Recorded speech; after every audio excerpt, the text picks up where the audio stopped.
All right, welcome back, folks, to another great episode of Dr. J Radio Live. Of course, I'm your host, Dr. J, broadcasting from the City of Angels, or City of Dead, or City of Zombies, or City of Demons, or City of Evil, depending upon whatever you want to call it. La La Land. I'm always open to your suggestions. Now, as you know, if you paid attention, we already had a show earlier today to accommodate one of the original Ghost Hunters, which is now called Ghost Nation, premiering tomorrow. And now we are resuming with our regular scheduled show, the 2-hour show, on the topic that I always like to cover. And there's not very many people that can actually talk about this. And that topic is time travel. That's right, folks. We are talking about time travel. We have two guests. That's right. Not one, but two great guests. And I've gotten to speak at length to both of them. So first, let me introduce the first one, and that is the one and only Mr. Stephen Gibbs. Steve, welcome to the show. Yeah, hello. And we also have Avery. Avery, welcome, sir, to the show. Well, thank you, Dr. J. The pleasure's all mine, and absolutely, I can promise you the pleasure is for the listeners as well. Now, let's start with Steve, and then, of course, Avery, jump in when you deem necessary. I'm going to ask you, what makes time travel possible? I'm thinking of actually a three-word device, a hyperdimensional resonators. That's what I'm thinking of. Yeah. Can you explain the mechanics of it? What, are you talking to me? To Steve, yeah. Well, yeah, it works on the basis of resonance. See, through my time equations, found out that time is solely connected to resonance. And anyhow, there's no way to prove this, but anyhow, the Earth has like an AC/DC polarity, and anyhow, what happens when you activate the unit is, since it also puts out an AC/DC polarity, it's in resonance with the Earth's power grid frequency or polarity, and whenever you set up 2 points of resonance, you always get a time warp. Avery, what do you have to add to that? Well, the hyperdimensional resonator is doing something, and that's what I'm trying to figure out is how it does it. Now, Steve knows a lot more than I do as far as the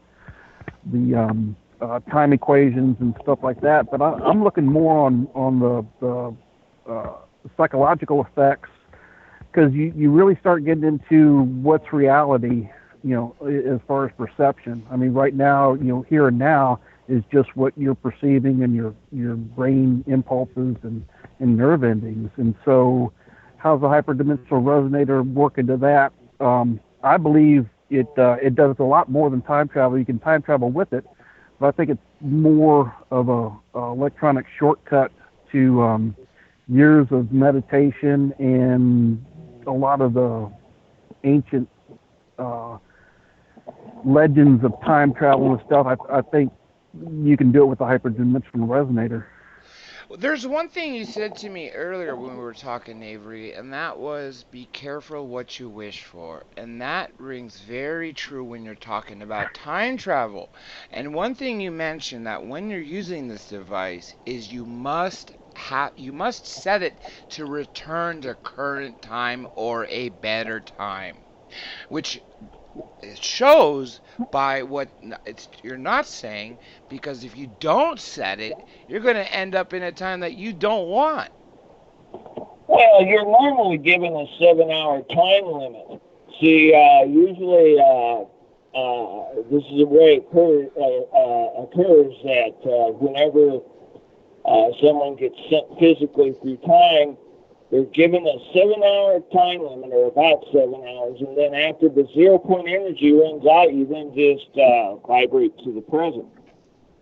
I'm glad you brought up 0-point energy, because, it's finally being talked about more often than not. 20 years ago, yeah, you could still call this fringe science, and a lot of people will label this as pseudoscience. But at the same point, you have people that were investigating how extraterrestrial vehicles travel using 0 point energy. What do you say to regards to that? Well, it's a universal energy. It's energy that radiates from God, and but by the same token, your intentions have to be should be pure before the unit works. Like I keep telling my customers, if you decide to go back into the past and change something, make certain that your intentions are pure, because after you return back to the present, you're going to make your life a living hell. And so pray about it, and see what Jesus Christ or God tells you about it, and then if you feel you need to make the physical time jump, then do so. But otherwise, I don't suggest people doing that if their intentions are bad.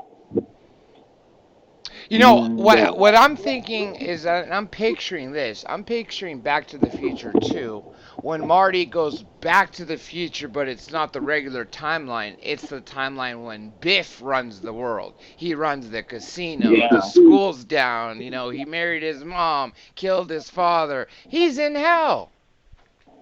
Yeah. You see that. Back to the Future dealt with direct past and direct future time travel. Now, the HDR unit, when it sends you physically through time, it sends you into an alternate past or alternate future.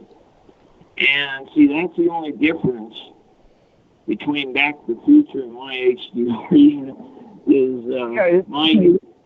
Well, yeah, go ahead. It makes for a lot safer because you bypass that problem of a paradox.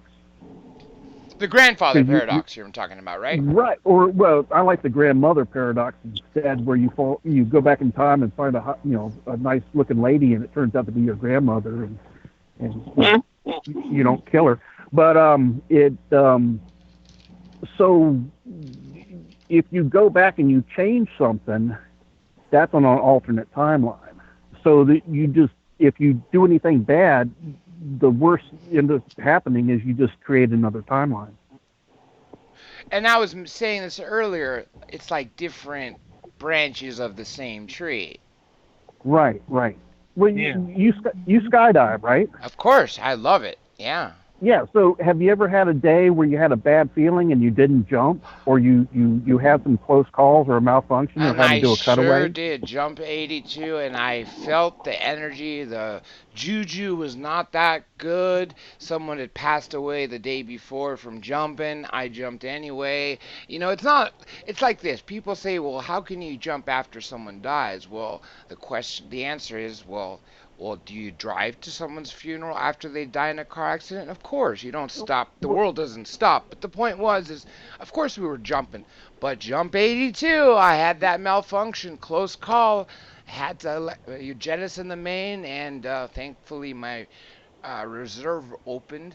And I almost lost my main because it floated away into the neighboring city, and some cholos took off with it. But with a $100 reward, I got it back. But you're right, there was that day. Well, yeah, but on a different timeline, it didn't work. You're dead. That timeline ended. And on another timeline, you didn't even go that day. You overslept. That's right. So, yeah. All those possibilities. And then, like you said, so one possibility, I jumped and nothing. Both the main worked and then didn't even have to touch the reserve. Another possibility is that the main didn't work and the reserve didn't open. And then the third possibility is that it never showed up to go that day. And then the fourth possibility is the worst. The second is the one where I didn't make it. And the other two are where I made it. But you're absolutely right. There are different possibilities. Right. So those are different timelines. And most of the time we choose the timeline where, we choose through, turning right or left or making the phone call or not making the phone call. We choose the timeline we're on, but a lot of times the universe puts us on a timeline. But that, and I think the hyperdimensional resonator can actually, you can change timelines. And now normally the frequency and the vibration wears off in 7 hours.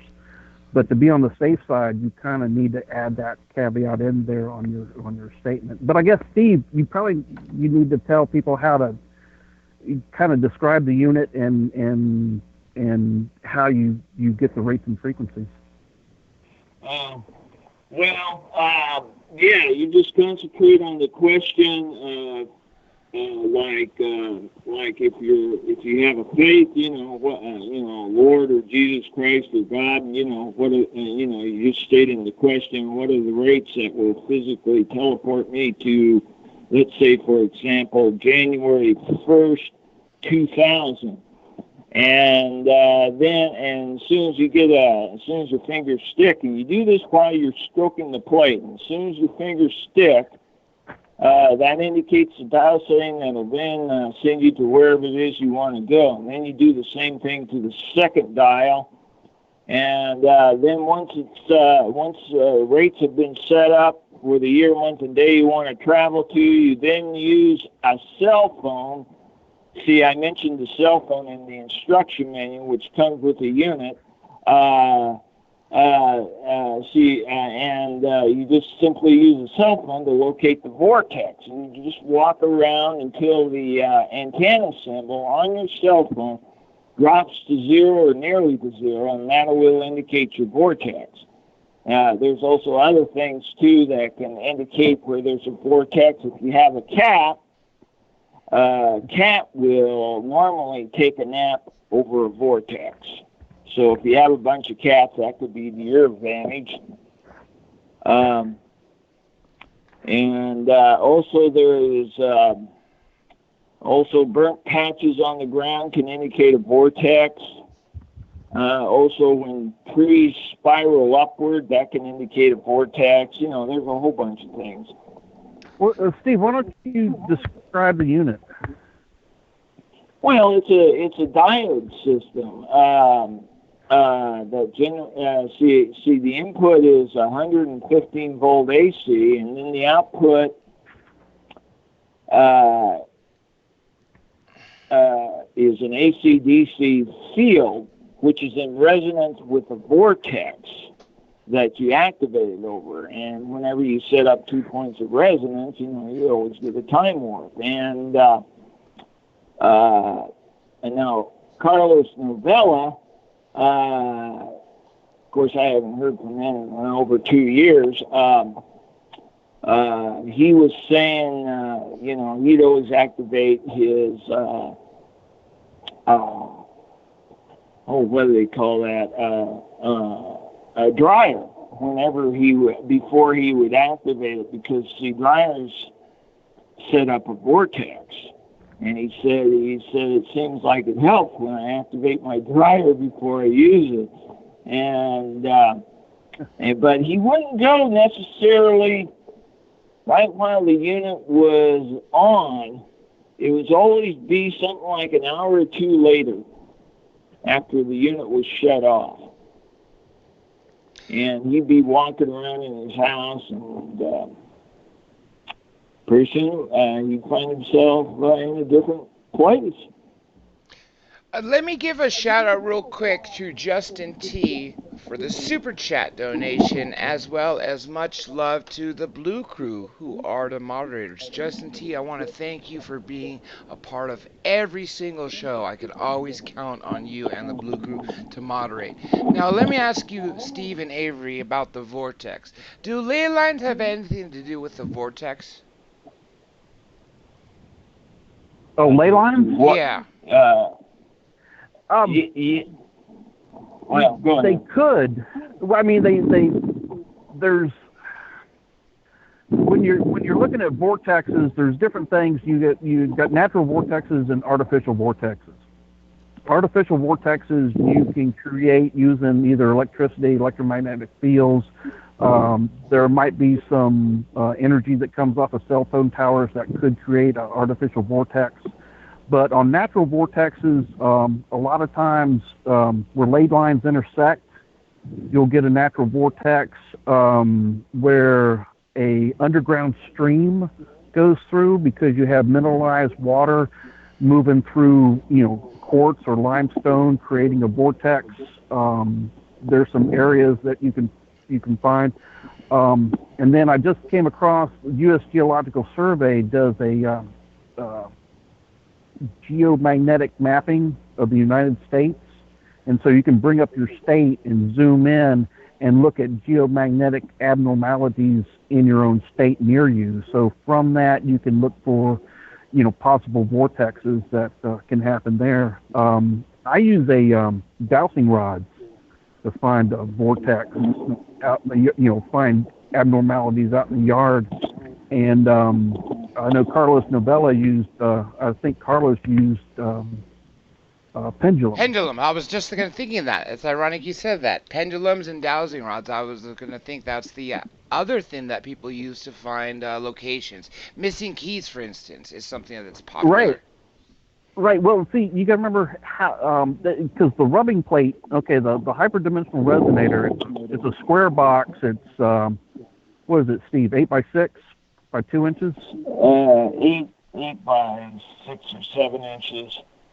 Width and length. I don't know the exact dimensions. It's been a while. It's about 2 inches thick. It's a black Bakelite. It's got a power cord coming off of one side that you plug into a standard wall outlet, and off the right-hand side you have 2 outlets that go to a time coil, which is it's a guitar coil type setup that goes around your forehead. Okay, and then the other 2 outlets go to a giant electromagnet, a giant bar magnet, and the power coming out of the time coils is 110 volts or 115. The one coming out of for the electromagnet is about 300 volts. You have 2 dials on there. You have a coarse tuning and a fine tuning. You have 3 switches, and you have it's called a witness well. It's basically a 35 millimeter film canister, which has a caduceus coil wrapped around the outside of it, and that's on the inside of the device. And then underneath that, you have this giant blank space, and on the back side of that, inside of the device, is another caduceus coil, and that's the rubbing plate. So you plug this thing in. You can either do it while it's powered up to get your rates and frequencies or not. I've seen different both ways. So you got one power switch, you got another switch for the time coil, and you got a third switch for the electromagnet. So first you get your rates and frequencies. So you've got a double attenuated quartz crystal that you put in the witness well, and you can put other things in the witness well, either a piece of paper with a statement. If you're doing remote viewing, you would put the coordinates on there. Yeah. Or some people put a coin from whatever year they're trying to get to. They'll put that in the witness well, or a picture of the person you want to heal, because you can do remote healing. And then while you're rubbing this plate, which underneath the plastic plate is this coil, right? And so the unit's turned on. You're rubbing the plate, and it's a radionics type device. So as you're adjusting the coil, you're adjusting the tuning, the coarse tuning, you're stating what you want to accomplish, whether you want to go back to an event, whether you want to heal somebody, whether you want to remote view something, what's the rates and frequencies that's going to accomplish my task, okay? And it's crazy because you're stroking this plate while you're tuning this thing, and all of a sudden your finger will stick like it's stuck in glue. It will stop.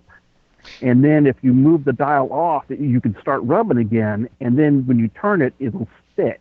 And then you kind of take your finger off, repeat the statement with the fine tuning, and your finger will stick when you're on the spot, and you're ready to go. The unit's set. So now you can take that unit and you could go to a vortex, you can do it right there, or whatever you're trying to accomplish, and you put the time coils on your head, you put the magnet over your stomach chakra, and you turn this thing on and you use it for 3 minutes, and then you're done. And so it sets up what's going to happen, and then hours later it could happen. It all depends on what you're doing. Let me say one thing, Avery. You know Justin P. Warren, or it's Joshua P. Warren. He talks about this device he created, or somebody created, and he sells them, called the wishing machine.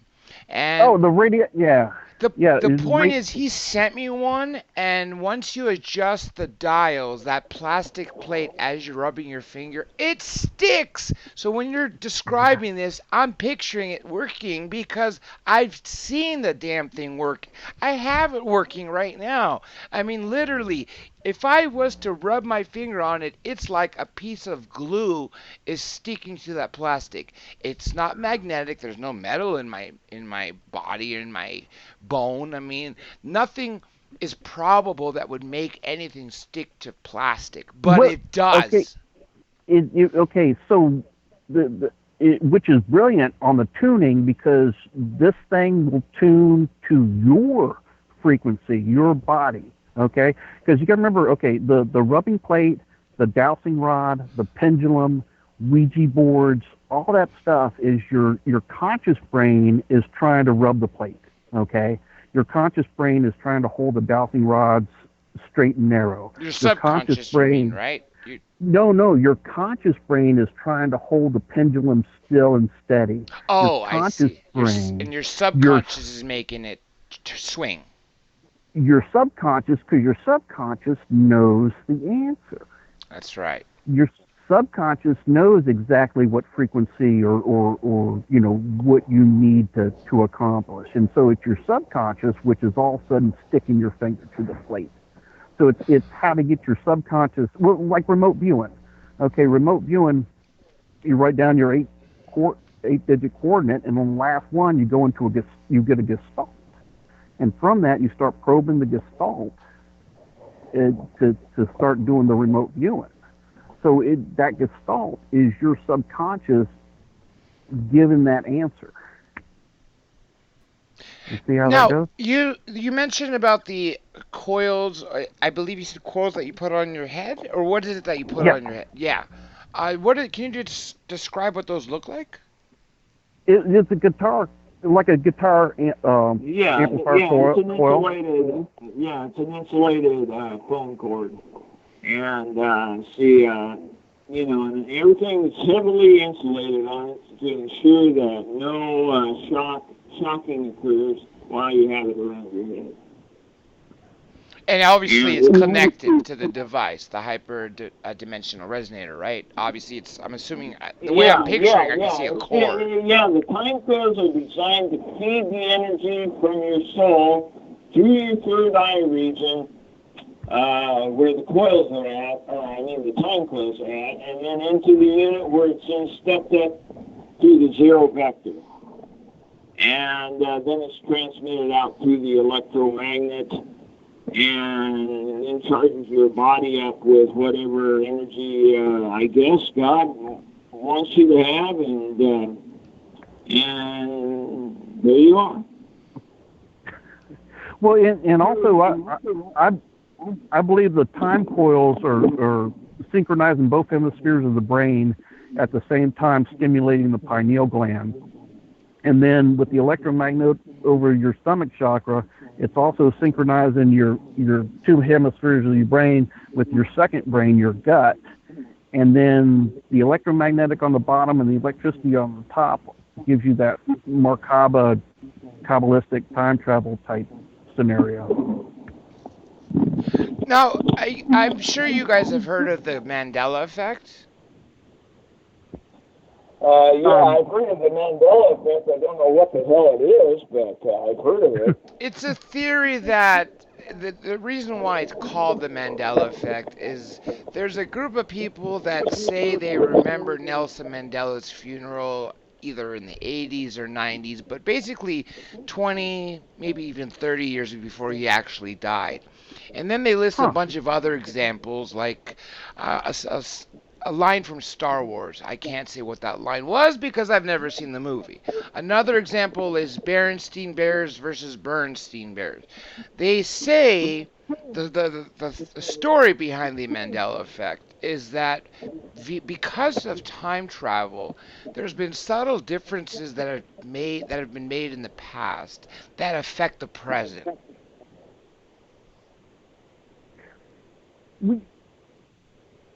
Kind of like you mentioned the grandfather paradox, but in a different way because they're saying what they affected in the past is present now. You're seeing it now because of what they changed then.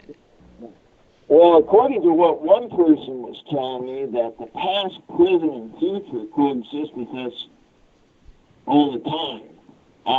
But most people buy the units, to rescue, some of the people buy the units to rescue their sons or daughters who have died in car crashes, and they go back, and anyhow they're successful, but after they return back to the present,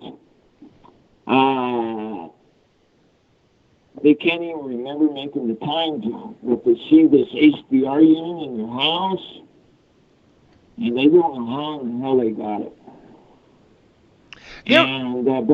Well, go ahead. I was going to say, there was also that movie, they made like 4 or 5 of them, Final Destination, where there was a scenario, whether it was a plane crash or something, but for some odd reason, a group of teenagers missed the flight, and because they were supposed to die, that was their fate, fate finds another way to kill them. And each time they avoid death, death always prevails. And because they were meant to die, they will die in another day, in another means, but they will still die in that time, meaning that they're not going to reach their 20s or 30s. That's in the movie. But the idea is the same thing, that fate is set. Well, Steve, tell Dr. J about Sylvia. Sylvia tried to go back into the past with the HDR unit to rescue her brother who died in a car crash. Well, anyhow, after about a year or two after she started making physical time jumps, all of a sudden she calls up someday and starts talking to Carlos and me, and we were asking her, didn't your brother die in a car crash? And she said, no. He died from a drug overdose. And so evidently, she was successful in rescuing her brother, but as it was meant for him to die, her brother was meant to die at that time period. He went and died from a drug overdose instead. And so, that's literally the premise of the movie. Identical. That could be the plot of part 5. No joke. Seriously. Yeah. Using an HDR unit. Yes. But then she made a physical time jump back to 1969. What was really strange about it was she said her surroundings were pretty much present time, and but the reason why she knew it was 1969, she was checking the date on her cell phone, and it read 1969. And then all of a sudden, she noticed that hippies were walking by her. And but what was really strange about it, cell phones didn't come out until I think it was in the 90s. That's right. Yeah, I mean, even then, in the early 90s, they were the brick-sized phones. Remember those? Yeah. Oh, yeah. Yeah, I think so. Oh, yeah, those things, crew-served phones. it gets back to that careful what you wish for, or be specific. Because Steve, who was the guy who went back and saved his wife, and it turned out the wife that he saved was not the wife he wanted to save? Who was that? I don't know. I don't remember talking to you about that. You might have been talking to one of my counterparts. But yeah, there was some guy who used it to go back and save his wife. And usually, if you're not meant to do it, you come back and you find out she's still dead. But it's like Carlos. He went back and saved his mother, who died in a car crash back in the late 1960s. And anyhow, he prayed about it, but before he made the time jump, he was living in a nice, luxurious apartment. And after he went back to 68 or 69, and rescued his mother, after he returned back to the present, he found out that he was living in a dirty, dark apartment. And so it was kind of like God was telling him, you shouldn't have done it. And not only that, but his mother was kind of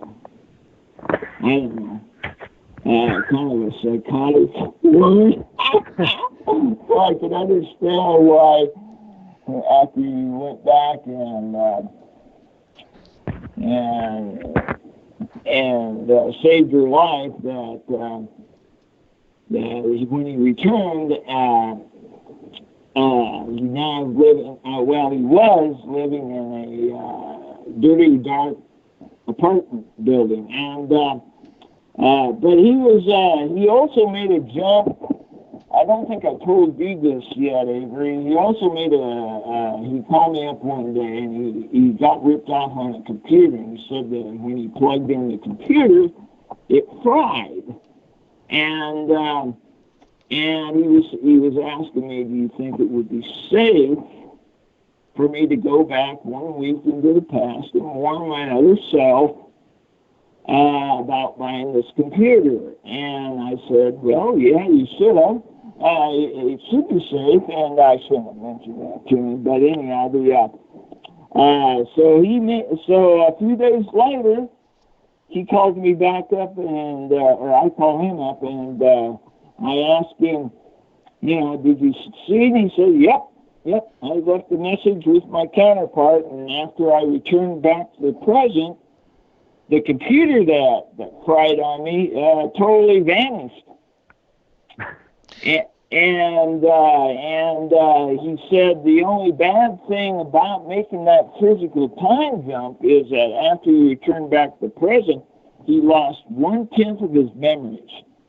Wow. There's a question for you, and this could be, I don't know if it's addressed to you, Steve, or Avery, and it's pretty broad, so let me ask it anyway. This is from Metalhead, and it reads, word for word, has he experienced anything about this subject? I'm assuming it's about what we were just talking about, of changing something in the past that adversely affects you now. Well, as you mentioned with that lady who tried to save her son from the car accident, and then he ended up dying from a drug overdose. Yeah. So I don't know. You have anything to add on that, Avery? I mean, like, have you personally, either of you, experienced any of this? This is, I think, what the questioner is asking. Well, I suppose the only experience I'd be closely associated with it was,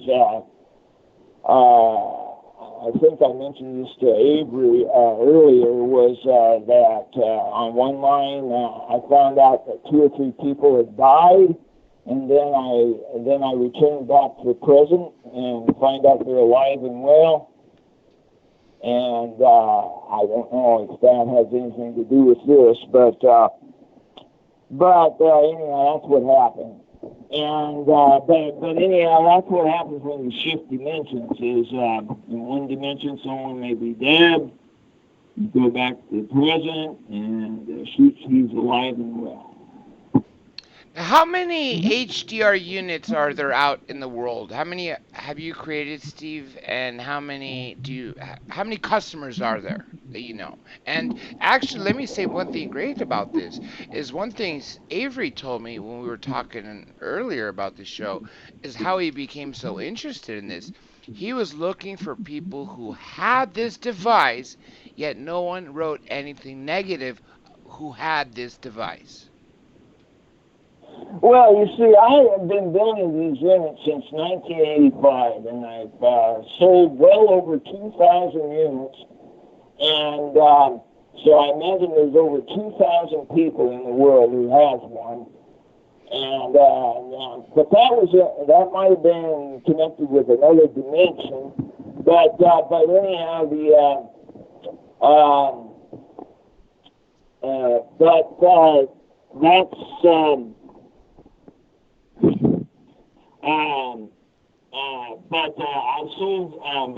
I was contacted back in 1985. See, the reason why I started up building these HDR units was I was contacted by some time travelers who came in through a time portal from, I think, around the year, or from what Carlos was telling me, I think around the year 2250. And they came in because this one guy did a history check on this one person. He said something like 3 or 4 years ago, the guy just wasn't around. But they went back to 1985, or he went back to 1985, and part of the schematic for what was first called the sonic resonator, which later developed into the HDR unit, which I now sell. And believe it or not, the original schematic was really bad. And not only that, the original circuit wouldn't last for no more than 3 or 4 zaps, and then the diodes would burn out. There's a question here from Soul Brother 19. What is it like when you're inside of said portal? What type of portal? Through the portal that takes you to the alternate time. Oh, it's just a doorway. One guy built a portal using one of my reports, titled How to Construct a Time Portal, and he swears up and down they didn't see any changes occur after they walked through it. But when they got home, they found out they were sent exactly 1 week into the future. And anyhow, and that was from checking the newspaper. Him and a friend were checking the dates on the newspaper, and he was telling his friend, Steve, it's a little muffled. Can you see if you could get a little bit better there, the reception? Yeah. Dr. J, there's not. It's not like in the movies where you see a fuzzy door or something like that. It's you kind of gotta you start looking around and you go, wait a minute, I'm not where I used to be. So instantaneous, you're meaning, right? Literally instantaneous. Well, it's blink of an eye kind of thing, and it's weird because you'll get. And it's more Rick and Morty than it is Back to the Future. It's more jumping timelines, and it's crazy because you'll be watching a movie that you've seen 100 times, and all of a sudden the actors will change, or you'll be driving, you go, wow, there used to be a building right there, and it's not there anymore. Or, because the only thing that changes from one timeline to another is, on one timeline it's raining, the other one's it's bright and sunny. So if you're not paying attention, you'll just blow it off. You'll say, God, I could have swore that was there, it's really kind of weird. It's it's kind of scary. All of a sudden, it's because I'll call Steve, going, Steve, are you on this timeline? And I'll catch up with him. But it's yeah, it's really kind of weird. And also, that's why I don't go for physical time jumps. If I want to do time travel, I'm doing a remote viewing, astral projection kind of time travel, as opposed to an actual physical time jump, because I'm not worried about getting there. I'm worried about getting back to where I came from, and I kind of like it where I am right now, so I don't want to mess that up. Does that make sense? Well, like I was saying, though, in connection with that, there's two people that made that time portal. They said, well, maybe we should, he was telling his friend, maybe we should go back up there and check it out to see if, we can get back physically to our present time period. And sure enough, as soon as they got up to the site where the portal was made, they looked up in the sky and they saw something that just totally scared the shit right out of them. They saw a big rip. A tear in the sky? Literally like a tear in the space-time fabric? Yeah. And it was all due to building or constructing that time portal. And anyhow, after they saw this rip in the sky, they said, well, I think we need to take this portal down as soon as possible. And as soon as they tore it down, the rip disappeared. So that essentially was the doorway to a different timeline. Well, yeah, the result of them traveling from the present and 1 week into the future produced that rip. And see, time portals are just a little bit dangerous. And not only that, they have had a tendency to close up on you when you're halfway through the portal. Ooh. And if that should ever happen, half of you will be on one side of the portal and the other half will be on the other side. Isn't that sort of what happened during the Philadelphia experiment? Why some of the people were fused inside the, I don't know what the name of the destroyer was. It was a battleship. Maybe it was the USS Philadelphia. I'm not sure. Maybe you guys can fill me in on that. But it was the Eldridge. Eldridge. Thank you. Is that what happened? That the portal collapsed while they were trying to go through it? Well, no, they used too damn much power is what happened. And not only that, but they ended up setting up a miniature black hole. And anyhow, they had to, after the experiment occurred, or after they ended up sending a ship going physically through time, they had to seal off the boat harbor where the Navy ship was at, the Eldridge. And believe it or not, because people would float in there and accidentally get sent physically through time. So as a result, the military had to seal off the area for something like, I think it was 20 years. And then, of course, in 20 years, the doorway through time disappeared. It closed up. And so now it's just history. But that's what happened. Yeah. Now, Dr. J, Steve writes, he has a bunch of reports. And which report was it that had the time portals in there, Steve? It was titled How to Construct a Time Portal. Oh, okay, simple. Yeah. And so he's got a report that actually, talks about the construction of the time portal. Now, Steve, wasn't it Carlos made a Caduceus time type time portal?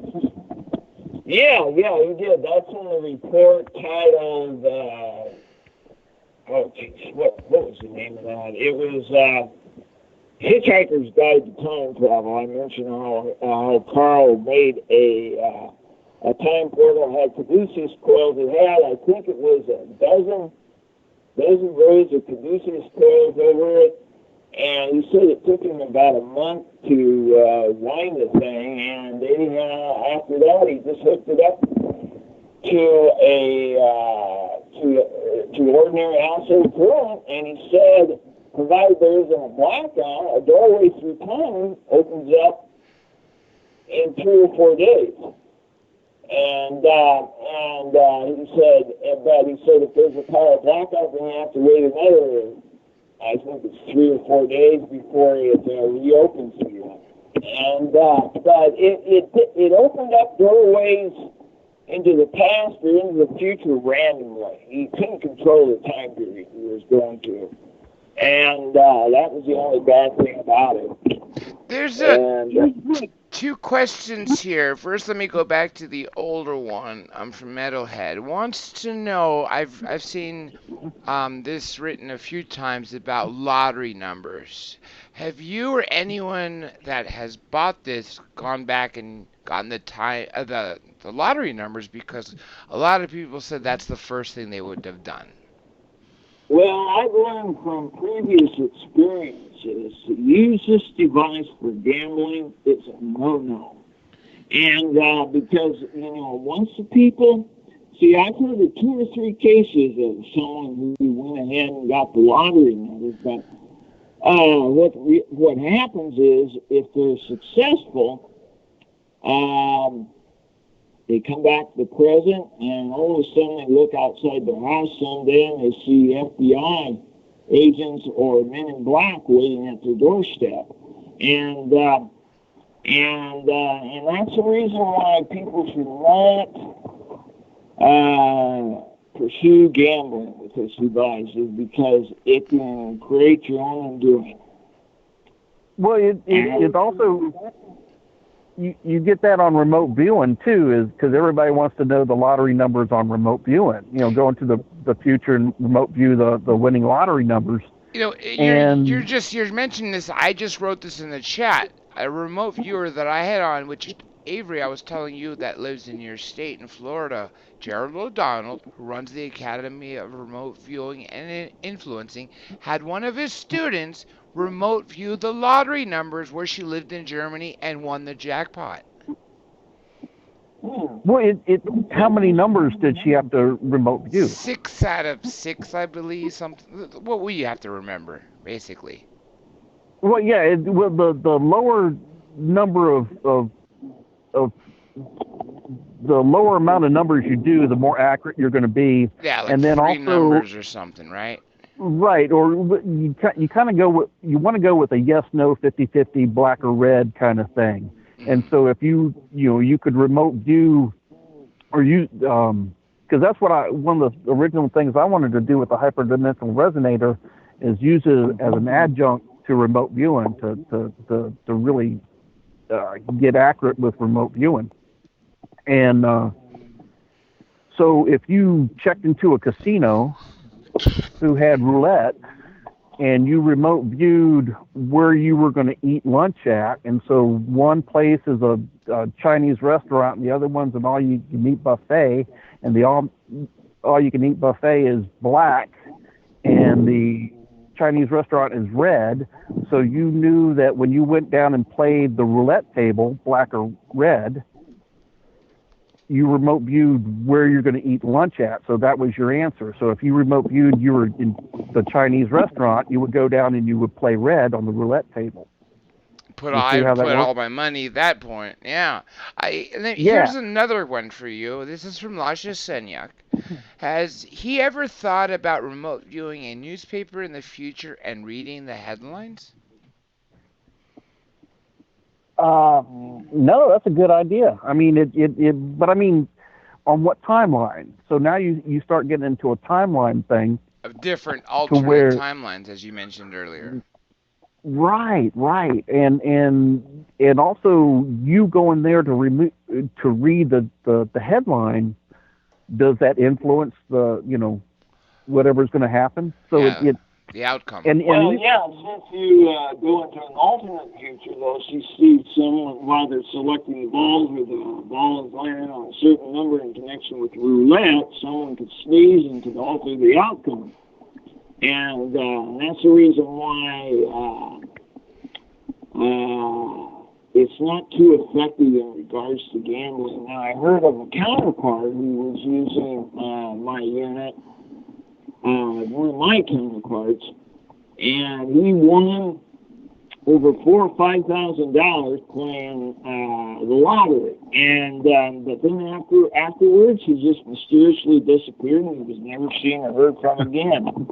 And so, that's a good reason not to use it for gambling, because it spiritually weakens you when you use it for gambling. And so much, in fact, I would say the bad guys come after you shortly afterwards. Well, and also I think if you do win, or if you're playing the lottery or gambling, to take those proceeds, the winnings from that, and help somebody out, or if you win, at least don't forget to give your 10% to whatever charity, and I think that's gonna help your outcome out. And I think Russell Tard talked about that in remote viewing on playing the silver futures. Yeah, that's right. I did mention him. I didn't recall him mentioning that. Yeah, you kind of got to play homage. You need to make don't let greed to sway you, because then it ain't gonna work. There is another question here for you, Mr. Pritchard. What, if any, are the health risks of time travel? Well, not any, as far as I know, unless you travel through time and get shot by a gun. But of course, I've heard of someone getting shot by a gun in the past or in the future, and they return back to present, and the gunshot wound disappears. And not only that, but Carlos made a physical time jump back to the past, and he said he fell 2 or 3 stories from the building. And he landed on his belly or back, and then he found out, he broke almost every bone in his body, and then after he returned back to present, he was physically healed. And but that don't happen every time. But I suppose majority of the time, you can, if you get injured in the past or in the future, you can return back to present, and you'll be restored. Your health will be restored. Let's see. This is a hypothetical. This is from Bobby Gold. It says, please ask him if he knows of a timeline that exists where the Germans won World War II. Well, I quantum traveled to that world quantumly, and yeah, it does. The only problem of it is God has cursed that earth to such a degree that the sun never comes out, and it's always it's like cloudy all the time. Go ahead, Avery. On a multiverse theory, anything's possible.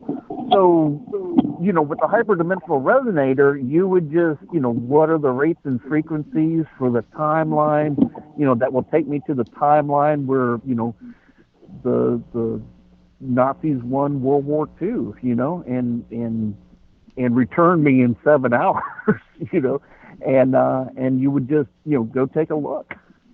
It should be possible. Anything should be possible. You got to get the statement right. I think the hyperdimensional resonator is gonna, what do you want? What do you wish for? And as long as you put a lot of thought, put thought into your statement, write it down so you don't mess it up. But if you're looking for the timeline that where Germany won the war, you should be able to find it. There's a few here that I want to catch up on. Soul Brother 19. Is it possible to control a specific timeline? What do you mean by control? It doesn't say much other than, it says, I mean where you end up. That's the following statement from Soul Brother. Well, Barry, who bought a unit from me a few months, about a year ago, he was telling me he was going back and trying to alter the assassination of Abraham Lincoln. And anyhow, when he attempted it, he did not succeed. And I suppose in connection with that, the only thing that you're allowed to control or change are events. That is, if they're not set in stone. And see, I think it takes something like about a dozen people to change a major event. But Barry tried to change it himself, and he couldn't do it. And as a result, Abraham Lincoln still got shot. But I was on a line where Abraham Lincoln's death was changed, and anyhow, instead of having the United States being called USA, it was called USC, I think, something like UCS, the United Confederacy of States. Oh, so it would have been if the Civil War was lost and it was won by the South. I see. Yeah, exactly. Okay, I know you. Let me actually ask this one first because Soul Brother is correcting the question. Basically, it says, is it possible to control which timeline you end up at? Yeah, pretty much. Now, Carl, before he'd make a physical time jump, when he requested to go into a direct past, direct past time travel, I don't think is possible in connection with future events, but in connection with past events, whenever he wanted to go physically into a direct past timeline, he would mention it in his questions, like, God, what is the rate that'll send me into a direct past of this earth for January 1st, 2000? Because it already happened, is that why we were able to go back to that one? Because it's fixed? Well, some dates are off limits to the HDR unit. I guess it's because, God don't want anybody going there. Mm-hmm. And see, like the 1980s, he tried going back to the 1980s, and he was barred for the 80s period. And that was a decade that I invented time travel. But you could travel to almost any other time period except the 80s. We already covered this, but Chris Andrews is writing this again here. Is it possible to predict the lotto? And I know we talked about this a second ago. Well, okay, in the remote viewing world, it's called the fire hose effect, where the past is the line, the nozzle is the present, and then the water spray going out is the future. So the farther you get out from the future, the more variables you got. So if you're going to try to predict the lotto, you want it to be the next day, not more than 3 days away. Yeah, so you mentioned 72 hours. Right. Your percentage of getting it right goes down after 72 hours because you're getting farther away from the present. And there's too many variables there. Here's a question. What I was going to say about... Go ahead. The Soul Brothers question on controlling the timeline that you're on. In a multiverse theory, you got to go with that whatever timeline you're on is the best timeline for your outcome. So your consciousness will jump by itself from one timeline to a counterpart on another timeline because that's the best timeline for your outcome. Because the other timeline... Say again? See, that's quantum, when you enter into another one of your physical bodies, that's quantum time travel.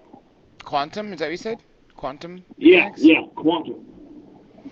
This next question that's been asked here is an actual physical question about the machine. What element or mineral are used to time travel? I would suppose it's quartz.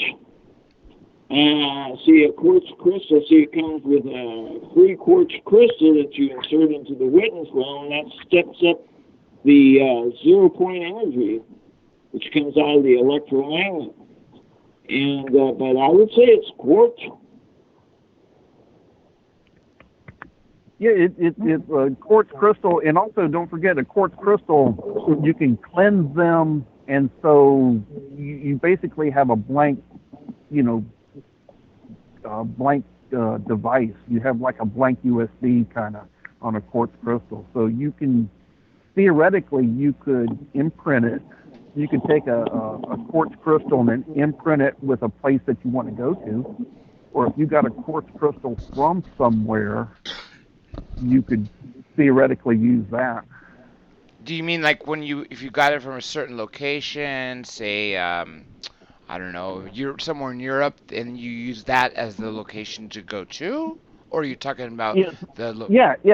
Okay. Yeah, theoretically that should be imprinted with the information from that area. And if not, you can always, cleanse the quartz crystal with, salt, moonlight, sunlight, however different ways there are to smudge them, But if it's imprinted with something or somebody, then you should be able to use that in conjunction with the hyperdimensional resonator. The hyperdimensional resonator is just a tool. It's a research device. It's a tool. It's a programmer. And you're kind of doing, you do most of the work, and then you're adding in there, vortexes and your intent and all the other stuff. Well, I was told that you should be careful about putting quartz crystals in direct sunlight, because I was told by this one person years ago that it can start a fire in your house. The sun rays are focused through the faucets in the crystal, and it can literally start a fire in your wall. Huh. And so, sunlight's directly, I would say, a little bit dangerous. See, this one guy I was talking to years ago said 2 or 3 fires broke out shortly after he placed this large quartz crystal in the sunlight. And he put it right on the windshield. Right on the windowsill. And later they found out they had to quit doing that because, it was starting a damn fire. Wow. Lisa Kastner wants to know, are our guests using a Tesla advanced technology? Steve, that's more your questions. Was Tesla using an advanced technology? No. Are you using Tesla's technology? Well, up to a point, when the device is hooked up to an inverter system, when it's activated inside your vehicle, the unit puts out a spiked wave, which is similar to the wave which Tesla is working with, and but when it's just hooked up to ordinary household current, it just puts out an ordinary sine wave, a harmonic sine wave, and that's a sine wave with a lot of dips in it. And but yeah, I would say it's pretty close to what Tesla is working with. Now, believe it or not, you can take an ordinary Tesla coil, activate it over a vortex, and it'll send you physically through time. Provided you grab hold of a metal rod to touch the part that sparks to the rod, and but if it's activated over a vortex, it'll send you physically through time. But it's more random times. and you can't control it like you can with the HDR unit. Avery, where have you gone to that you could talk about that maybe in the future or maybe in the past using this device? Well, I use it more for just for a while. I was using it for healing because it used similar to the Bob Beck's device. If you're familiar with that, because of the electromagnetic and the electronics around the head, because it basically electrifies the blood through the temporal arteries, and then the magnet, depending on what you place it on, can through the electromagnet destroy stuff. I was using it mostly for healing, and then also just for psychic development, intuition, psychic development, just basically ripping open my third eye with an HDR unit. It makes you a little bit more intuitive. It also it makes you start thinking.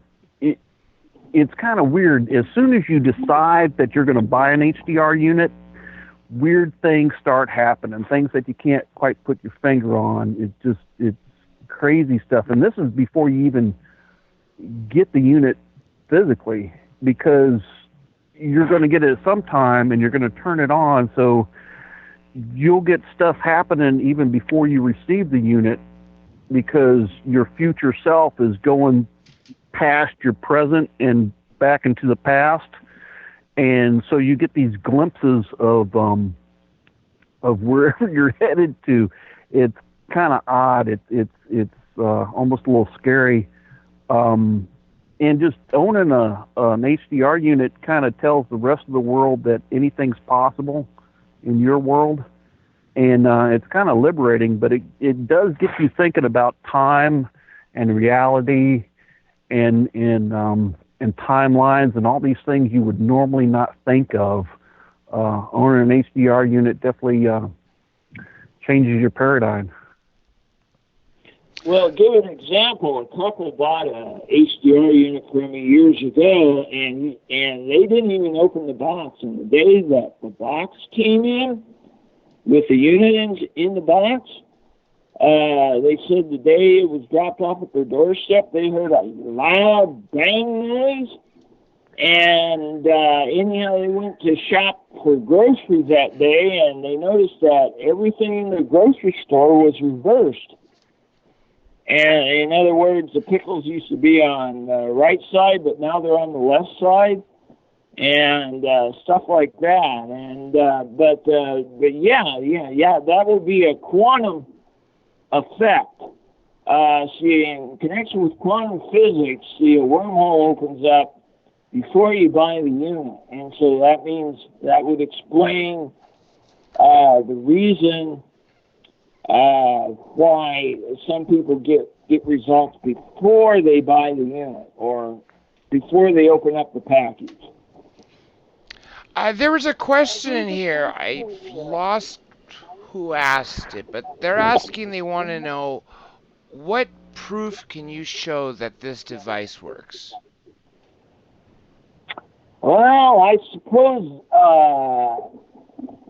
they just have to activate the unit and find out themselves. But by the same token, the proof would be, see, me and Patricia Rest, who is a close friend of mine, made a physical time jump back to 1977, and believe it or not, we weren't expecting to get a time warp that day, because we had just used the unit just to help us to see auras, and anyhow, on the way to a bookstore, we accidentally crossed over a time vortex, and we heard a great big huge bang noise, like you hit a big rut on the highway. And next thing we know, we started seeing 1960 and 1970 vehicles all around us. But anyhow, the only proof we have was when I went and bought books at the bookstore. There was one book on the I Ching, which I sell through the catalog,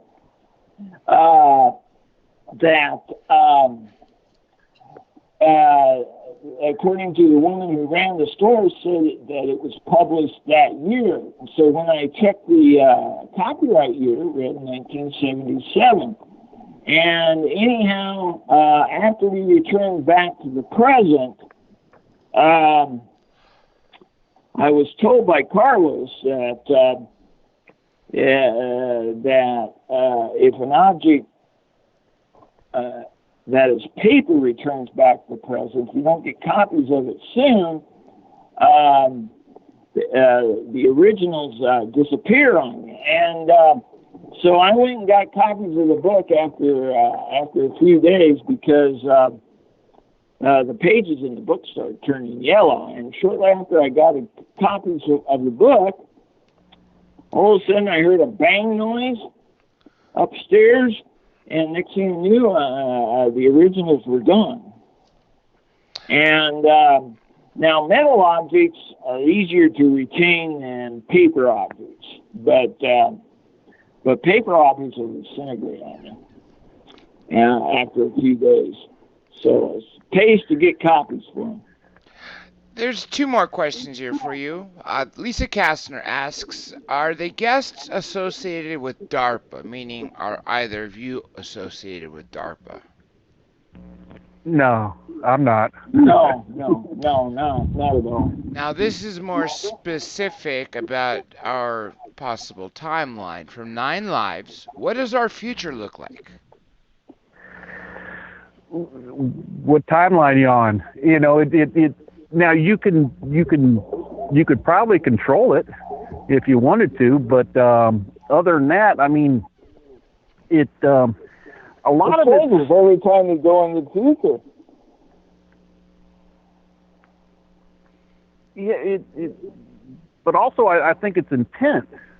You know, if we all want, you know, you should, whatever the best outcome for you, that's what's going to happen. And you got to have that whole positive attitude. You know, if you think negative, you're going to end up in a bad place. If you think positive, you know, that whole power of positive thinking kind of thing. That's the future you're going to be on. So you know, essentially, the more people that are believing the same outcome is what it's going to be. And like you said, it's kind of limited to 72 hours, because the further past 72 hours is the more dimensions, meaning the more branches of the tree. Right, but also don't forget, you know, if so you got to take for granted that you're going to end up on the best timeline that you want, and you're master of your own destiny. You know, you're gonna, if you're good and you think good and you treat good and you know, you should end up on a good timeline. You know, if you're negative, you're gonna end up on a negative timeline.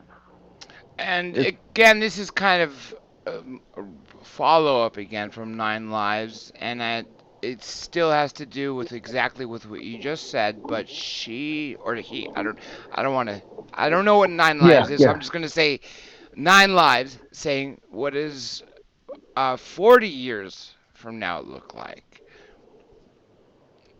Well, it varies. And see, every time you jump into the future, it's an alternate timeline. So it varies due to the fact, you know, someone may sneeze or cough. You know, it varies the future. And now I've heard more stories in connection with past time travel that it's more fixed. But in regards to the future, it's always going to be an alternate future. You know, now you can. It depends on who you follow.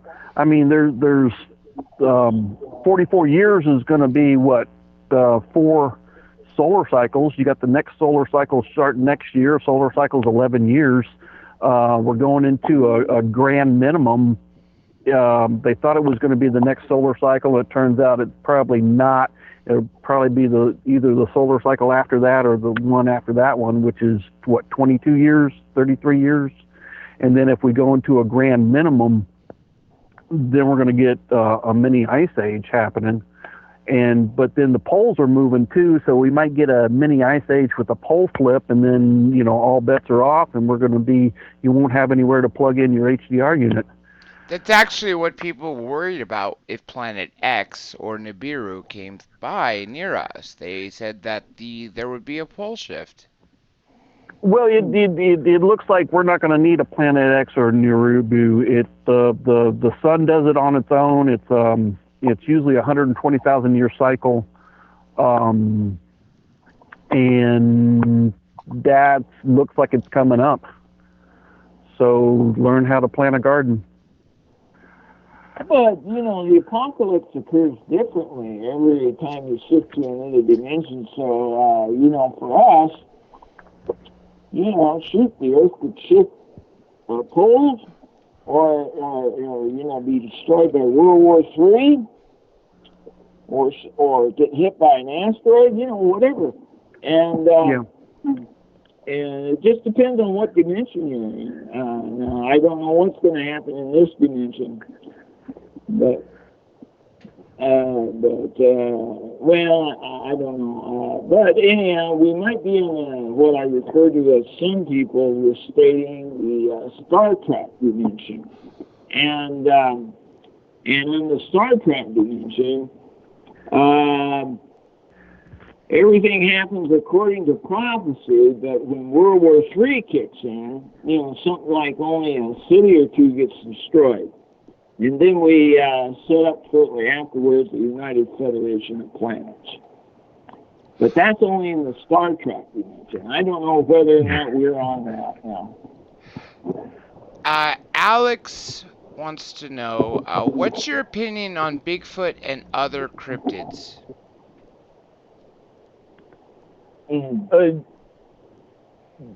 Well, I'm certain that you're out there. Well, I retired. I spent over 30 years in Special Forces. Most of my time was on ground reconnaissance. I've taken a 6-man reconnaissance team and hid them in a vacant lot in a neighborhood for 3 days. And if I can take a 6-man team and hide them in a vacant lot in the neighborhood, dodging little kids going to school and dogs going for a walk, I think Bigfoot can hide out pretty good. Now, there's some theories that Bigfoot also, is because he's closer to original man, and his brain, if you think about just the size, his brain is huge. So therefore, he has mental abilities that are beyond ours. And so he should be able to shift a dimension or basically cloud other people's minds so he turns invisible, or just makes it so other people can't see him. Now, I was just going to say for everyone out there to know, that's a huge deal that you just mentioned, that you are in Special Forces, to be able to talk about these topics. And something you mentioned, Avery, earlier, before we went on air, was the fact that you confirmed about these special access projects. What's the U stand for? The unacknowledged special access projects. The shit that we really don't know about that's going on within the confines of our government or outside of our government using black budget money.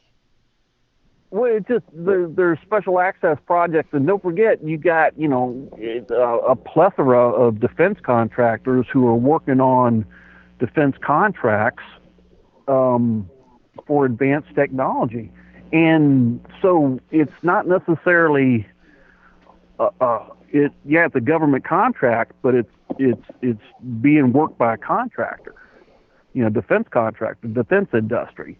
So a lot of times, the defense industry is going to be testing platforms and advanced projects, and they've had problems in the past where they've messed up, and it's all on them. It's not the government. It's these defense contractors, and you kind of got to watch out for them sometimes on here in Florida, we got a bunch of defense contractors, especially in the aerospace, and I'll look at reports or I'll be talking to people saying, hey, I saw something crazy. And you start looking on the map and you find out, oh, down the road, Raytheon or Lockheed Martin is got a warehouse or a test range. And so there's no telling what they saw. Raytheon, I know that's a huge defense contractor. I know I could only talk about that because my brother doesn't work there. I know he applied for there, but he works for another one, and that I'm not allowed to know the name of it. But because he mentioned Raytheon, I do know for a fact he doesn't work for that. But he did acknowledge they are a huge presence, not just in the U.S., but in the Middle East and pretty much all over the world. Okay, for everybody out there who has questions, Pam wrote here, please make sure you write them in caps so they're easier for us to see, so please do so.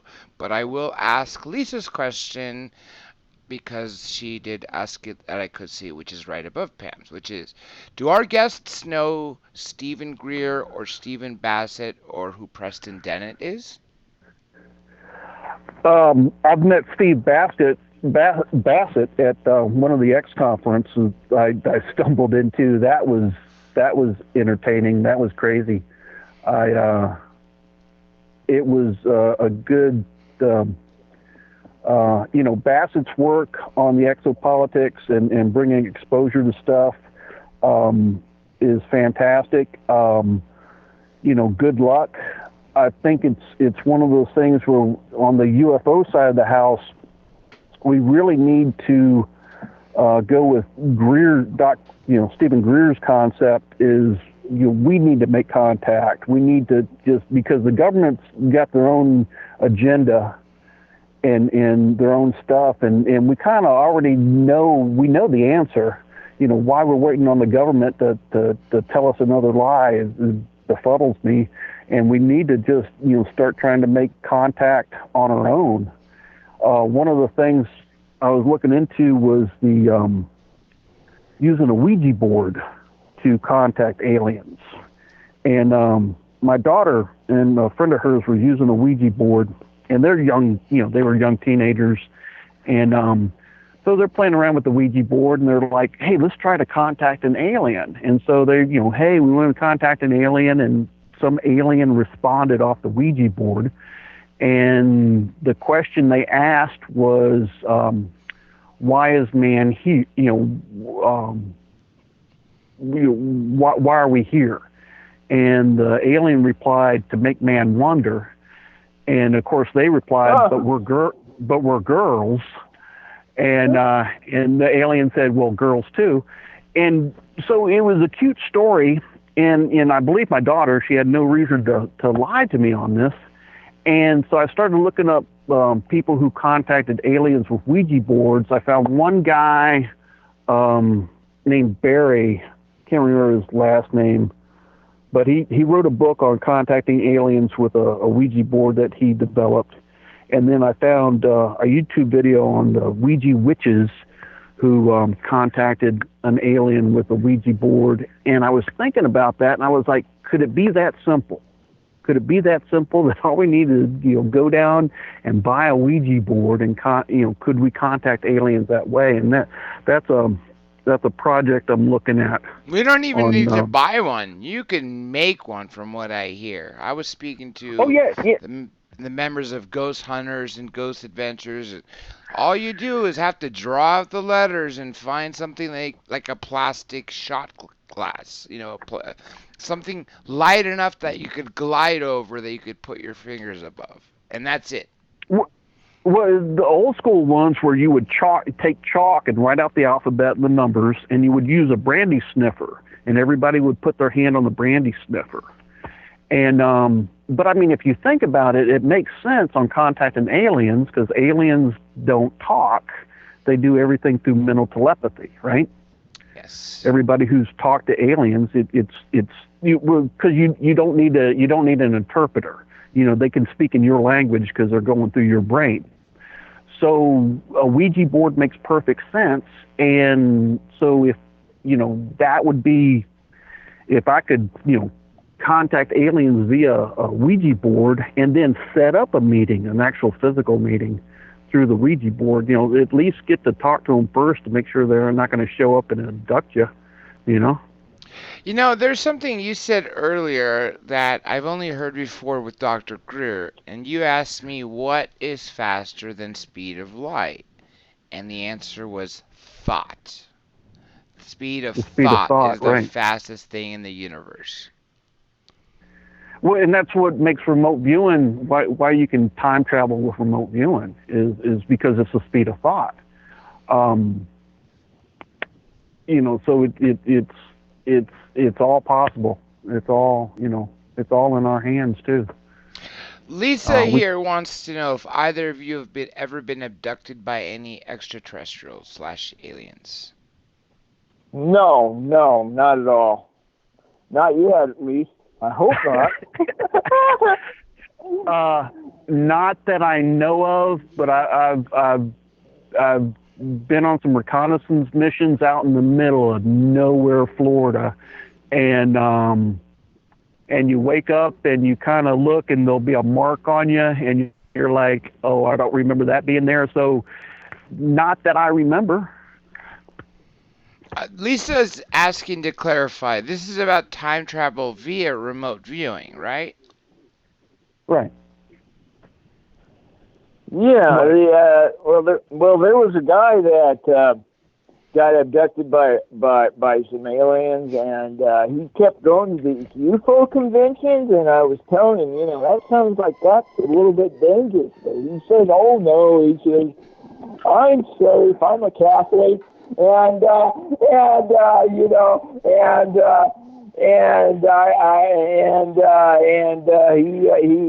saying though that after about the third or fourth visit to a UFO convention, he had this strange dream one night that the saucer came to his apartment, and anyhow out stepped these men.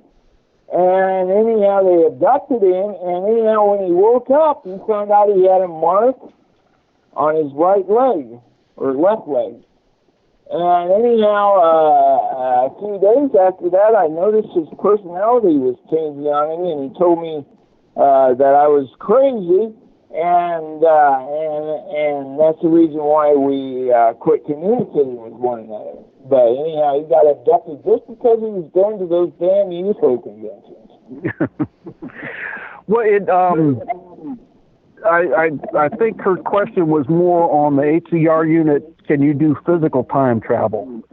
And it's possible with the HDR unit, but you need to, on a physical time travel, you need to find a natural vortex, which is the dowsing rods or the pendulum, or the cats have a tendency to lay on vortexes or geomagnetic abnormalities.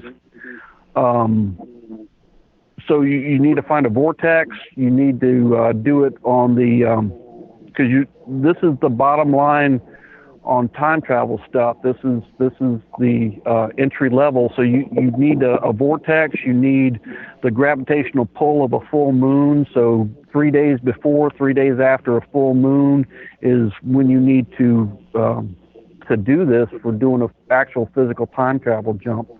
So it's possible. I don't personally do it, but Steve knows plenty of people who've done physical time jumps.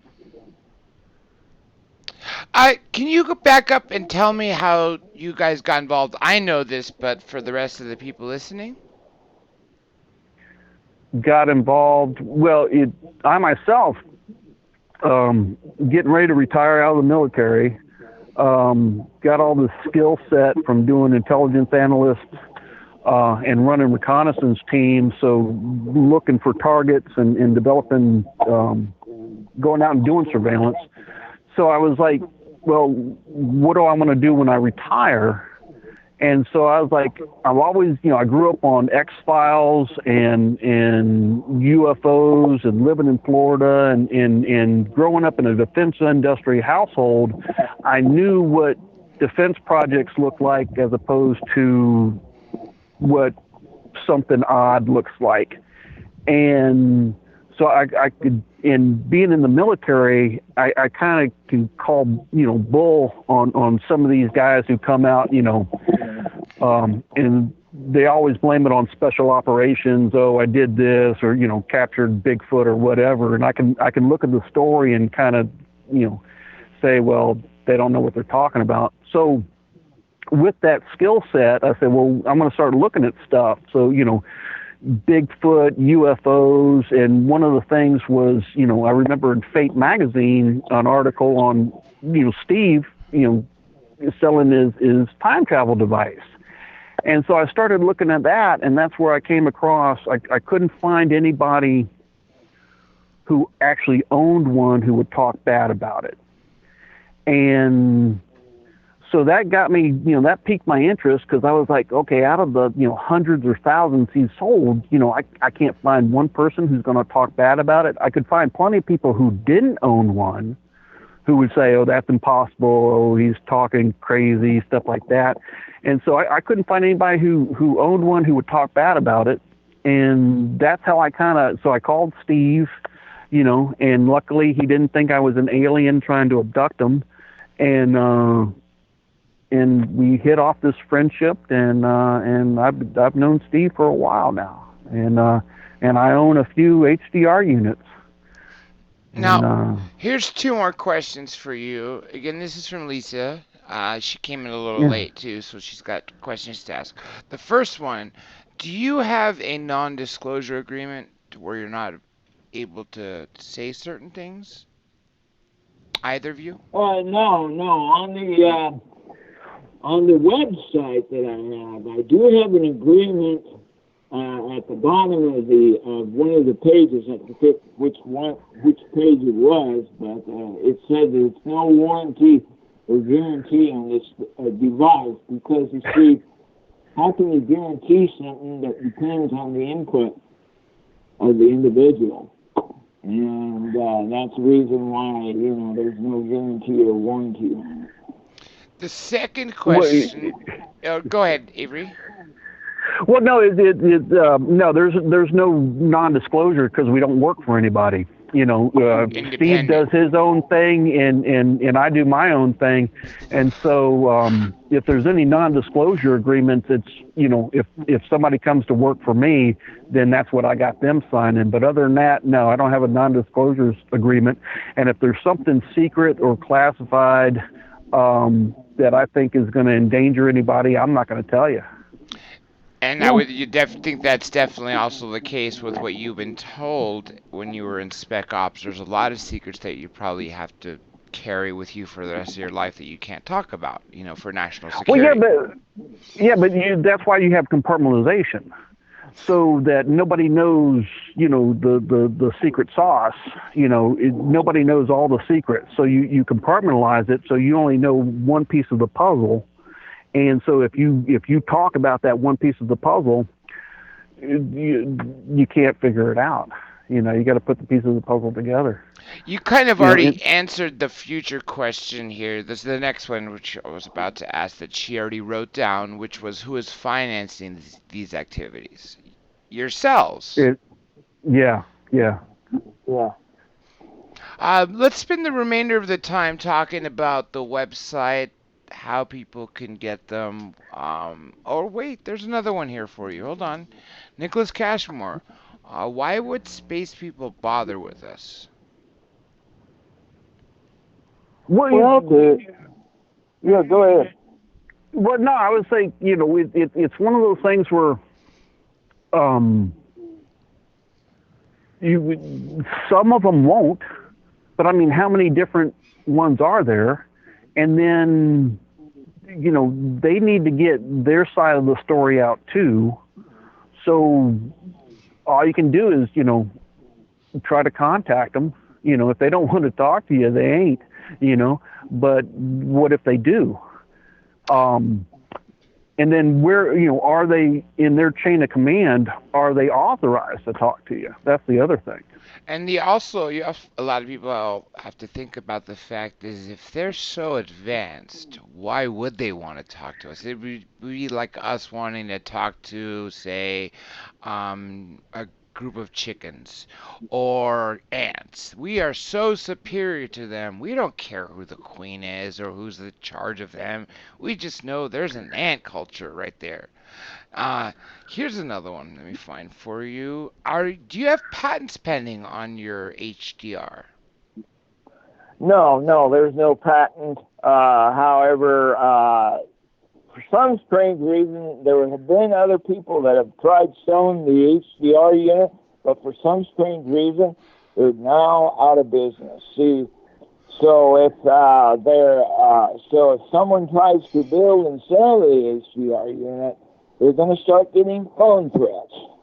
And see, I've gotten a lot of death threats from aliens, CIA, Secret Service, from all around the world since 1985, and some are just downright terrifying. But anyhow, they stopped about a year ago, and anyhow, I haven't gotten a death threat since, or at least not yet. And but yeah, it just depends on the perspective there.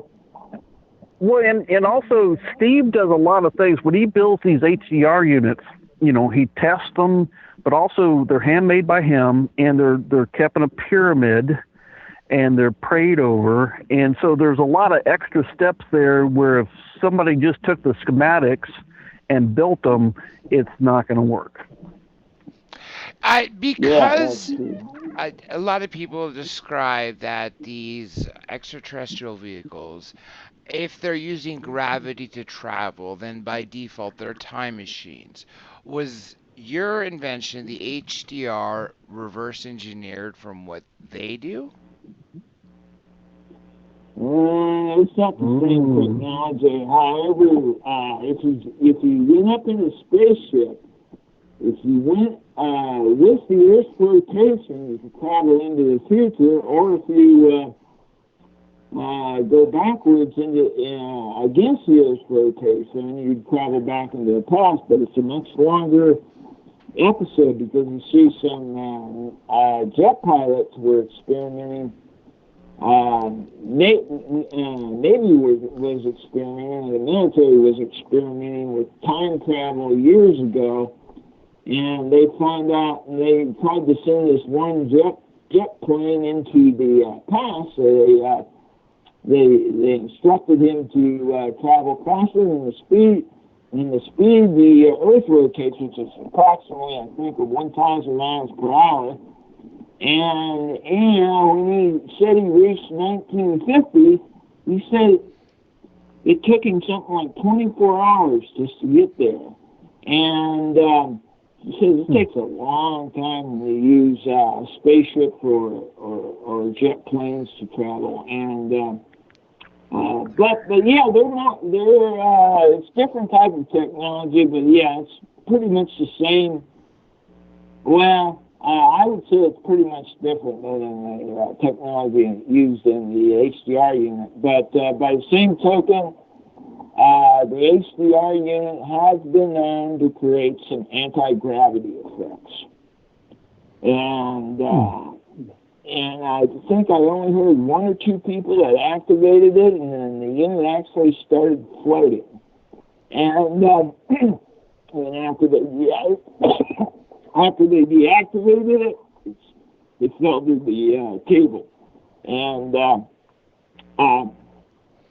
but anyhow, so it does produce not only tachyon, 0-point energy, but it also produces gravitons. What do you have to say, Avery? Well, when you start talking UFOs or extraterrestrials, Are you talking hyperdimensional? Are you talking, extra, outside the universe? Are you talking inside the universe? I mean, there's, which type are you talking about? So if you're talking about one that are hyperdimensional, the hyperdimensional resonator is right there. Now, as far as the time travel on UFOs, one of the things I've discovered is that crop circles are basically so you know what time it is when you do time travel in a alien spacecraft. Because other than that, you won't know what time it is.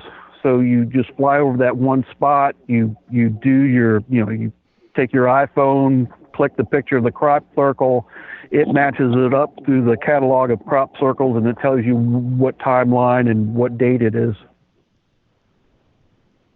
You mentioned earlier the vortexes. Can some of them also be activated on a crop circle? Well, yeah, the crop circle's activated, made over a vortex. Yeah, I suppose.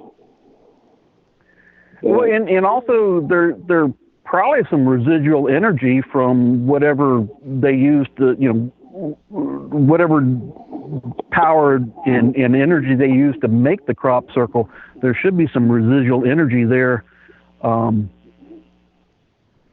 gravitational wise, that should work. I mean, and a lot of this, it's the HCR is still there's a lot of research that needs to be done on it. I mean, I think its full potential is not anywhere near reached, because you can't find any, trying to find a serious researcher who's going to take an HCR unit and run it through its paces. I've come across, internet articles where, guys have, I bought a time machine, and, that's as far as they got, is they bought one. Other than that, they're scared to turn it on. Matter of fact, Jesse Ventura on his conspiracy theory TV, they did a show on time travel, and they're supposed to meet this time traveler in one of the casinos there, the pyramid-shaped hotel in Vegas. And one of Jesse Ventura's guys brings out an HDR unit. Of course, they don't have any instructions. They don't have a crystal. They got this HDR unit, and they're scared to plug it in. And this time traveler who shows up, who's going to take them back in time, comes in and says, don't even turn that device on. It'll set up a negative vortex or whatever. And that's because they weren't human. See, there's a lot of aliens that shapeshift that look human, and they're going to say something against it if that's the case. And believe me, most inhabitants of Las Vegas are not human. Yeah, true. Yeah. Let's spend the remaining time. We got a little under 10 minutes before. Remember, I told you 5 till 10 Eastern. 9:55 is when the target time to end. I'd like to talk about the website and the details you have on the website.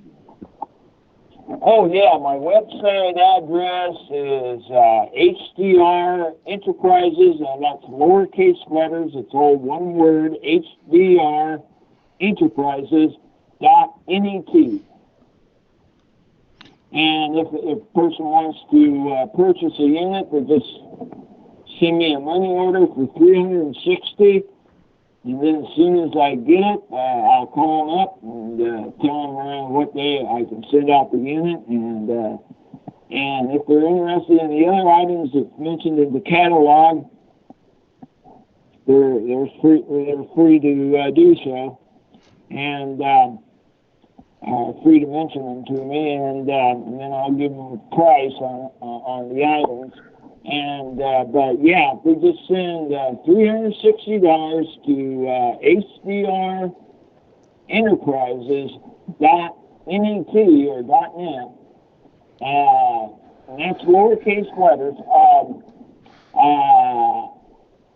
And that has to be in the form of should be in the form of a money order. If I receive a check, and I have to wait like 2 weeks before the check clears, And that would take a lot longer if I received a check. So, they have to, if they want it quickly, they'll have to send a money order. Now, there's a lot of information on your website. Can you talk about a lot of this information? I just read through the main page, and that was just one. There's a lot of sections. Yeah. There's a section that says reports. There's another section that says cassettes. Like it's mentioned, cassettes, for people who are still using cassette players. And then it also says dowsing equipment, like L-shaped dowsing rods, quartz crystal pendulums, and then bar magnets, and then quartz crystals also. It says here, have you been doing this since 2002? Is that the year you started? No, that was the year that I moved from Nebraska to Kansas. See, my mother, due to health problems, had to move from Nebraska to Kansas, and that's the reason why it's dated 2002. Let me see here. Now, there was something very interesting, Avery, that you told me of how the idea came to you, Steve. Wasn't that a future you came to you and told you about this? No. Like I was saying, back in 1985, I was contacted by some time travelers, and they did so by letter or by calling me up. And one of the guys' name was Djinn. I'm not going to mention his last name. It's just was Djinn. And but he's the one that sent me schematics for what was first called the sonic resonator. And anyhow, believe it or not, there was a movie that was actually came out a year or two later called the sonic resonator, and it was similar to the HDR unit which I now sell, and but it had negative effects, and because they didn't have knowledge of polarities, and as a result, they were exposing everybody to South Pole fields when they activated the sonic resonator in the movie, and as a result, their sex drive was increased.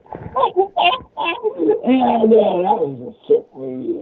But anyhow, it started out great, but ended bad. What year did you get involved, Avery? Let's see. I retired in 2012, so it's probably about 2010. 9 years you've been involved. Now, yeah. Lisa's asking who created and designed the HDR unit, and that's you, Stephen, right? Yeah, right. I just took it, the original schematic, and through the years I just added improvements until finally in 1997, I finally appeared on Coast to Coast radio station with Art Bell when he was alive, and that was when the Lord or God felt that the unit was pretty much perfected.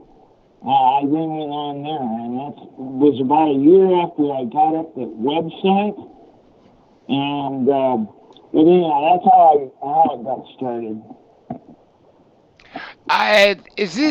Here's another one question for you. Is this a work in progress? Are you still making improvements on it, or is this the final product? Well, nothing's final on the HDR unit. I may come up with a new improvement within the next year or two. I'm thinking about,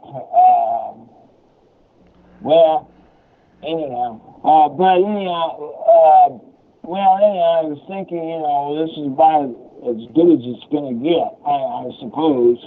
And, but I suppose there's another level I can speed it up to or get it up to.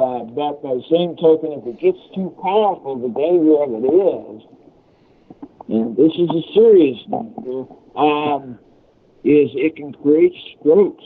if you get the unit too powerful. The reason why I know is because it's in resonance with when I sell that bar magnet that steps up the unit in my catalog. That's mentioned in my catalog, and whenever you decide to use two bar magnets in connection with the HDR unit, then that's a no-no. Because it overloads your chakra centers, and as a result of that, it ended up giving me 3 strokes back in 2015. And that's what the doctors told me. I had 3 strokes, and I still walked out of the hospital and went back and started building more HDR units. They want to know about the feedback regarding selling of the units. Yeah, I get good feedback. Once in a while, someone buys a unit from me who chews my ass out over the phone, but that's because it's probably a badass. But in majority, I get good feedback. Now, there was a question of where you could buy it, and I just listed your website, which was hdrenterprises.net. Yeah. No, my address, which is mentioned on that website, is Stephen Gibbs, P.O. Box 4, and then the city is Linden, which is spelled L-Y-N-D-O-N, like in President Linden, and then it's KS for Kansas, and then the zip is 66451. And that would be the address. Let's see here. Okay, we got the website listed. You told the price. We talked about the feedback. We told about what the HDR unit does.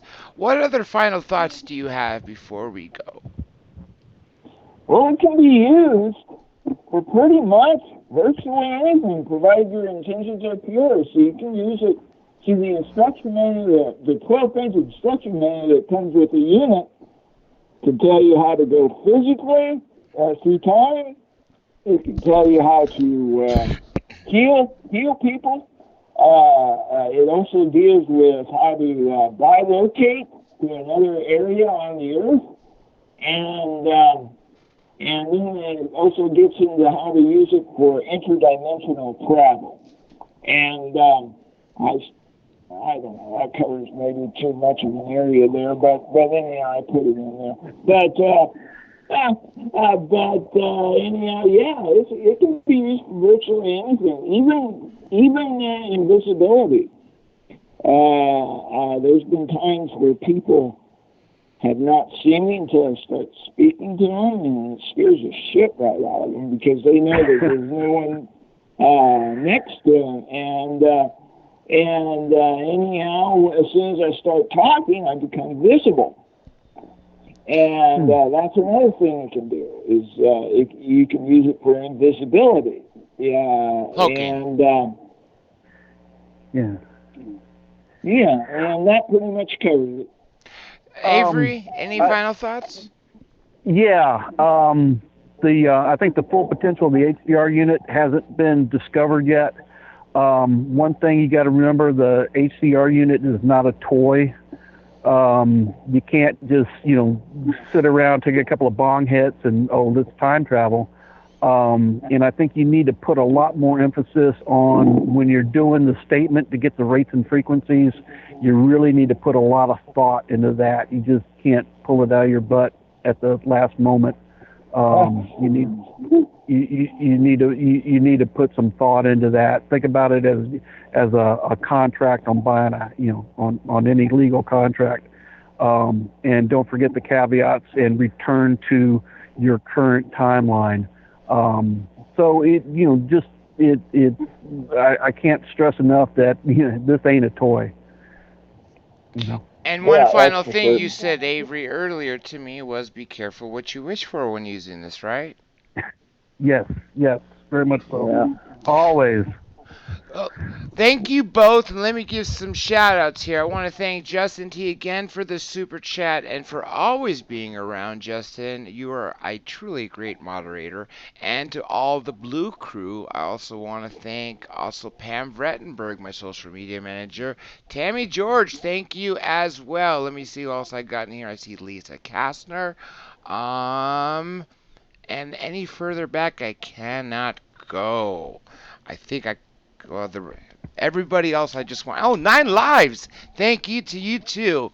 And with that being said, folks, this is Dr. J, host of Dr. J Radio Live. Be sure to check out my website, drjradiolive.com. And of course, we have Patreon, which is, I'm assuming you could probably just see it right there on the YouTube, or it's patreon.com/, or Dr. J Radio Live. Everything is under the same name. That is DRJ Radio Live. With that being said, I'll be back on Monday unless I have any surprise streams this weekend. Until then, I will catch you on the other side of the moon. All right. Have a good night.